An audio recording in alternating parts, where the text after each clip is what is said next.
আসসালামু আলাইকুম, সবাইকে স্বাগত জানাচ্ছি 10 মিনিট স্কুলের অর্থনীতি ক্লাসে। আজকে আমরা খুব ইন্টারেস্টিং একটা বিষয় সম্পর্কে জানব। নবম দশম শ্রেণীর অর্থনীতির বাংলাদেশের অর্থনীতি অধ্যায়টি থেকে আজকে আমরা শিখব বাংলাদেশের অর্থনীতির খাতসমূহের মধ্যে সেবা খাতের অবদান কি বা সেবা খাতের কর্মকাণ্ডটা কি এবং এটা প্রবৃদ্ধির হারটা কেমন, অর্থাৎ এটার অগ্রগতি কিভাবে সাধিত হচ্ছে। চলুন তাহলে শুরু করা যাক। তো সবার আগে আমরা জেনে নিব বাংলাদেশের অর্থনীতির প্রধান খাতসমূহ কি। তার আগে আমরা জানব যে অর্থনীতির খাত বলতে কি বোঝায়। যে কোনো দেশের অর্থনীতিতে বিদ্যমান শাখা বা বিভাগসমূহ নিজ নিজ পরিমণ্ডলে অর্থনৈতিক কর্মকাণ্ড সম্পাদন করে থাকে এবং এদের সমষ্টিগত অবদানের দ্বারা দেশের অর্থনীতির ভিত্তি গড়ে ওঠে। অর্থনীতির অন্তর্ভুক্ত এসব শাখা বা বিভাগকে অর্থনৈতিক খাত বলা হয়। তো আমরা জানি একটা দেশের অর্থনীতির সার্বিক অগ্রগতির জন্য সেটাকে বিভিন্ন শাখা প্রশাখায় বিভক্ত করা জরুরি। তাহলে কি হবে যে প্রত্যেকটা শাখা বা প্রত্যেকটা বিভাগকে আমরা আলাদাভাবে নজর দিতে পারবো, সেটার কিভাবে কর্মকাণ্ডগুলো সাধিত হয় সেটা জানতে পারবো এবং পরবর্তীতে সেটার যখন উন্নয়ন সাধন করা হবে তখন তার সমস্যাগুলো চিহ্নিত করে আলাদা আলাদাভাবে বিভিন্ন কর্মসূচি গ্রহণ এবং বাস্তবায়ন করতে পারবো। তো এই প্রত্যেকটা শাখা বা বিভাগকে আসলে অর্থনৈতিক খাত বলা হয়। বাংলাদেশের অর্থনীতির প্রধান খাত হচ্ছে তিনটি। একটা হচ্ছে কৃষি খাত, একটি শিল্প খাত এবং একটি সেবা খাত। আজকে আমরা শুধুমাত্র সেবা খাত সম্পর্কেই জানব। তো সেবা খাত বা সার্ভিস সেক্টর সম্পর্কে আমরা একটু দেখে নেই। অর্থনৈতিক যেসব কাজের মাধ্যমে অবগত সেবা কর্ম উৎপাদিত হয়, অর্থাৎ যা রূপান্তরিত কাঁচামাল হিসেবে দৃশ্যমান নয় কিন্তু মানুষের বিভিন্ন অভাব পূরণ করে এবং যার বিনিময় মূল্য রয়েছে, তাকেই সেবা বলা হয়। তো সেবা বা সার্ভিস জিনিসটা আসলে তাই। আমরা কৃষি বা শিল্প খাতে বিভিন্ন দ্রব্য বা পণ্য উৎপাদন করি এবং সেটার মাধ্যমে আমাদের বিভিন্ন অভাব পূরণ করা হয়। কিন্তু সেবা খাত হচ্ছে এমন একটা সেক্টর যেখানে উৎপাদিত হয় যেটা আমাদের অভাব পূরণ করবে কিন্তু সেটা দৃশ্যমান নয়। অর্থাৎ এরকম অনেক সেবা আছে, এমন অনেক বিষয় আছে যেটা আমাদের দৈনন্দিন জীবনে প্রয়োজন কিন্তু সেটা দৃশ্যমান দ্রব্য পণ্য নয়। তো সেগুলো যে অর্থনৈতিক খাতের মাধ্যমে উৎপাদিত হয় এবং সরবরাহ করা হয়, যেটার বিনিময় মূল্য আছে, এই সবটুকুই হচ্ছে সেবা খাতের অন্তর্ভুক্ত। তো বাংলাদেশে কোন কোন খাতগুলো সেবা খাতের মধ্যে পড়ে আমরা দেখি। পাইকারি ও খুচরা বিপণন, হোটেল ও রেস্তোরাঁ, পরিবহন সংরক্ষণ ও যোগাযোগ, ব্যাংক, বীমা ও অন্যান্য আর্থিক প্রতিষ্ঠান, গৃহায়ন, লোক প্রশাসন ও প্রতিরক্ষা, শিক্ষা, স্বাস্থ্য ও সামাজিক সেবা, কমিউনিটি সামাজিক ও ব্যক্তিগত সেবা ইত্যাদি। এসব সেবা অর্থের বিনিময়ে বিভিন্ন শিল্প প্রতিষ্ঠান ও জনগণের নিকট সরবরাহ করা হয় এবং জনগণ এসব সেবা ক্রয় করে তাদের অভাব পূরণ করে। তো এটা খুবই সিম্পল, এটা আপনারা বুঝতে পারছেন। পৃথিবীর অন্যান্য দেশের মতো আমাদের দেশেও সেবা খাত হচ্ছে একক বৃহত্তম খাত। আমরা জানি যে কৃষি খাত হচ্ছে অনেক গুরুত্বপূর্ণ একটা খাত। শিল্প খাতের উন্নয়নের উপর দেশের উন্নতি অনেকাংশে নির্ভর করে, কিন্তু সেবা খাত হচ্ছে প্রায় পৃথিবীর সব দেশে সবচেয়ে বড় খাত বা সবচেয়ে বড় সেক্টর। সেরকম বাংলাদেশেও সার্ভিস সেক্টরটাই সবচেয়ে বড় একক বৃহত্তম খাত। 2016-17 অর্থ বছরে জিডিপিতে সার্বিক সেবা খাতের অবদান দাঁড়িয়েছে 52.86%। 2017-18 অর্থ বছরে এই অবদান দাঁড়ায় 52.18%। অর্থাৎ দেখা যাচ্ছে যে আসলে জিডিপিতে এটার অবদান কিছু পরিমাণ কমে গেছে, কারণ শিল্প খাতে আমরা দেখি যে তার জিডিপিতে অবদান বেড়ে গেছে, কিন্তু তারপরও কিন্তু 52.18% একটা বিশাল পরিমাণ, জিডিপির সবচেয়ে বড় অংশটা দখল করে আছে আমাদের এই সেবা খাত। এরপরে আমরা দেখি সেবা খাতের যে অন্তর্ভুক্ত উপখাত রয়েছে সেগুলোর জিডিপিতে অবদানের হার কিরকম। তো এইখানে মোট 9টা উপখাত আপনারা দেখতে পাচ্ছেন এবং উপখাতগুলো একটু ভালো মতো পর্যালোচনা করুন।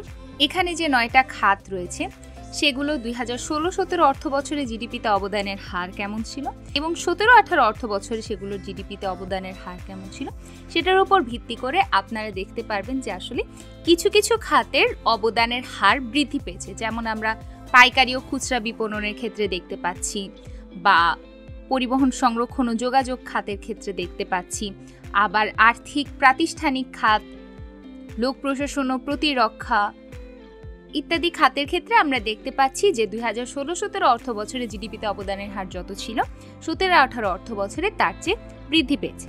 আবার কিছু কিছু খাতের ক্ষেত্রে আমরা দেখতে পাচ্ছি যে অবদানের হারটা আসলে হ্রাস পেয়েছে, যেমন রিয়েল এস্টেট, ভাড়া ও অন্যান্য বীমা, শিক্ষা, স্বাস্থ্য ও সামাজিক সেবা এবং কমিউনিটি সামাজিক ও ব্যক্তিগত সেবা, এই প্রত্যেকটা ক্ষেত্রেই আমরা দেখতে পাই যে জিডিপিতে অবদানের হার বিগত অর্থবছরের তুলনায় 17-18 অর্থবছরে হ্রাস পেয়েছে। আর হোটেল ও রেস্তোরাঁ এই উপখাতটির ক্ষেত্রে আমরা দেখতে পাই যে অবদানের হারটা একেবারেই সমান আছে, 16-17 অর্থবছরে 0.75% এবং 17-18 অর্থবছরে 0.75%। এবারে আমরা দেখে নিব যে সেবা খাতের যে উপখাত রয়েছে পরিবহন, সংরক্ষণ ও যোগাযোগ, তার অধীনে আর কি কি উপখাত রয়েছে। প্রথমত আসে স্থলপথ পরিবহন, যার আওতায় রয়েছে সড়ক পথ ও রেলপথ। সড়ক পথের মধ্যে 2016 সাল অনুযায়ী জাতীয় মহাসড়ক হচ্ছে 3813 কিলোমিটার, আঞ্চলিক সড়ক হচ্ছে 4247 কিলোমিটার এবং জেলা সড়ক হচ্ছে 13242 কিলোমিটার। রেলপথের মোট দৈর্ঘ্য হচ্ছে 2877 কিলোমিটার। তারপরে আসে জলপথ পরিবহন। আমাদের প্রধান সামুদ্রিক বন্দর হচ্ছে চট্টগ্রাম, এটার মাধ্যমে দেশের আমদানি রপ্তানি বাণিজ্যের প্রায় 97% পরিচালিত হয়ে থাকে।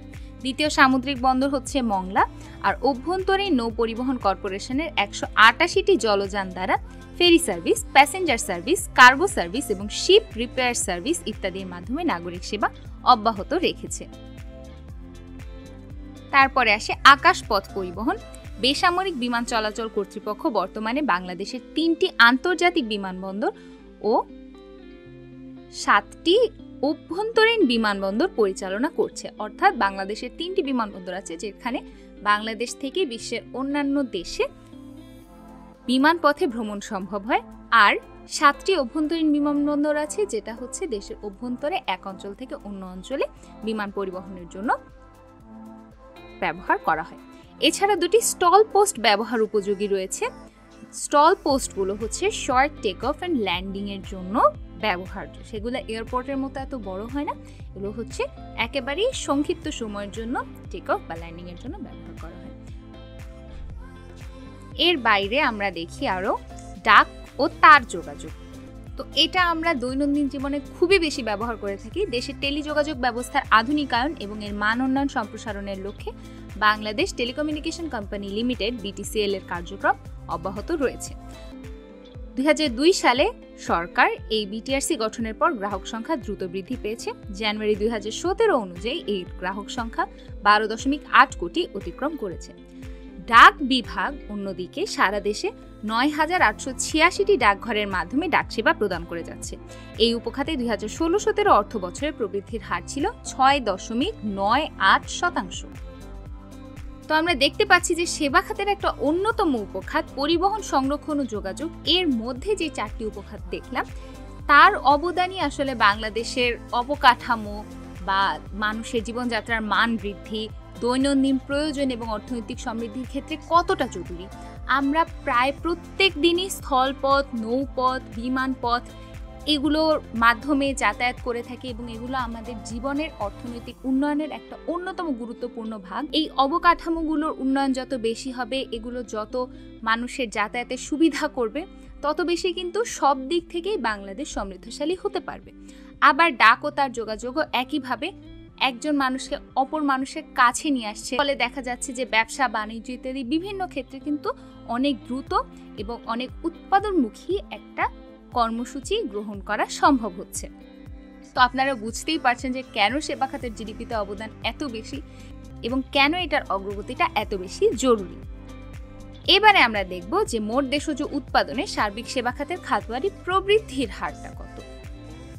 অর্থাৎ 2016-17 অর্থ বছরের প্রবৃদ্ধির হার যত ছিল, 17-18 অর্থ বছরে গিয়ে কি সেই প্রবৃদ্ধির হারটা বেড়েছে নাকি কমেছে। তো এই ক্ষেত্রেও আমরা আসলে দেখতে পাই যে কিছু কিছু খাতের ক্ষেত্রে প্রবৃদ্ধির হারটা বৃদ্ধি পেয়েছে, আবার কিছু কিছু খাতের ক্ষেত্রে প্রবৃদ্ধির হারটা হ্রাস পেয়েছে।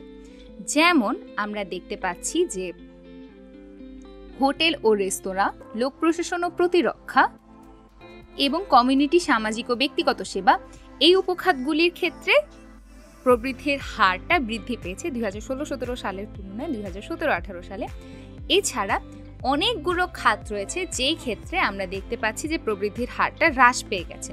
যেমন পাইকারি ও খুচরা বিপণন, পরিবহন, সংরক্ষণ ও যোগাযোগ, আর্থিক ও প্রাতিষ্ঠানিক খাত, শিক্ষা, স্বাস্থ্য ও সামাজিক সেবা ইত্যাদি। তো এই ক্ষেত্রগুলোতে আমরা দেখতে পাচ্ছি যে বেশ কিছু খাতে প্রবৃদ্ধির হারটা অনেক বেশি হারে কমে গেছে। আবার একটা খাত আছে রিয়েল এস্টেট, ভাড়া ও অন্যান্য বীমা। এই খাতটির ক্ষেত্রে আমরা দেখতে পাচ্ছি যে প্রবৃদ্ধির হারটা 2016-17 অর্থ বছরে যেমন ছিল 2017-18 অর্থ বছরেও কিন্তু তাই আছে, 4.8%। তো এইগুলো যদি আমরা মিলিয়ে একটু দেখতে চাই তাহলে আমরা বলতে পারি যে সেবা খাতের কিন্তু সার্বিক প্রবৃদ্ধির হারটা কমে গেছে। কিন্তু তারপরও আমরা যেটা দেখতে পেয়েছি যে জিডিপিতে এটার অবদান অনেক বেশি, জিডিপির একটা বড় অংশ এটা দখল করে থাকে এবং এটার প্রবৃদ্ধি, এটার উন্নয়ন যত বেশি হবে আমরা বলতে পারি যে দেশের অবকাঠামোগত উন্নয়ন, দেশের সার্বিক মানুষের জীবনযাত্রার মান, ভোগ ইত্যাদি বৃদ্ধি পাবে এবং মানুষের একটা অর্থনৈতিক স্থিতিশীলতার মধ্যে চলে আসবে। দেশের জনগণের জীবনমান উন্নয়ন, নিরাপত্তা বিধান, উৎপাদিত পণ্যের বাজারজাতকরণ, উপকরণের গতিশীলতা আনয়নে, সর্বোপরি সুস্বাস্থ্যের অধিকারী প্রশিক্ষিত ও শিক্ষিত মানব সম্পদ উন্নয়নে এবং আত্মকর্মসংস্থানে সার্বিক সেবা খাত অত্যন্ত গুরুত্বপূর্ণ ভূমিকা পালন করতে পারে। আমরা যে উপখাতগুলো এতক্ষণ লক্ষ্য করলাম, এই সবগুলো থেকে কিন্তু আপনারা বুঝতে পারছেন যে একটা মানুষের জীবনে এবং সার্বিক নাগরিক জীবনে প্রত্যেকটা ক্ষেত্রে সেবা খাতের গুরুত্ব অপরিহার্য। তো আজকের ক্লাস থেকে আমরা বাংলাদেশের খুবই গুরুত্বপূর্ণ একটা খাত সম্পর্কে জানলাম, সেবা খাত, এবং তার উপখাতগুলো সম্পর্কে জানলাম যে জিডিপিতে এটার অবদান কেমন, বিগত অর্থ বছরের তুলনায় সেটা বৃদ্ধি পেয়েছে নাকি হ্রাস পেয়েছে। একইভাবে আমরা প্রবৃদ্ধির হারগুলো তুলনা করে দেখলাম। সেই সাথে আমরা আলোচনা করলাম যে সেবা খাত আমাদের দেশের অর্থনীতির জন্য কতটা গুরুত্বপূর্ণ এবং কতটা জরুরি। এই ক্ষেত্রে উন্নয়ন করাটা আসলে বাংলাদেশের অর্থনীতির জন্য কতটা বেশি ফলপ্রসূ হবে। এতক্ষণ মনোযোগ দিয়ে ক্লাসটি করার জন্য আপনাদেরকে অসংখ্য ধন্যবাদ।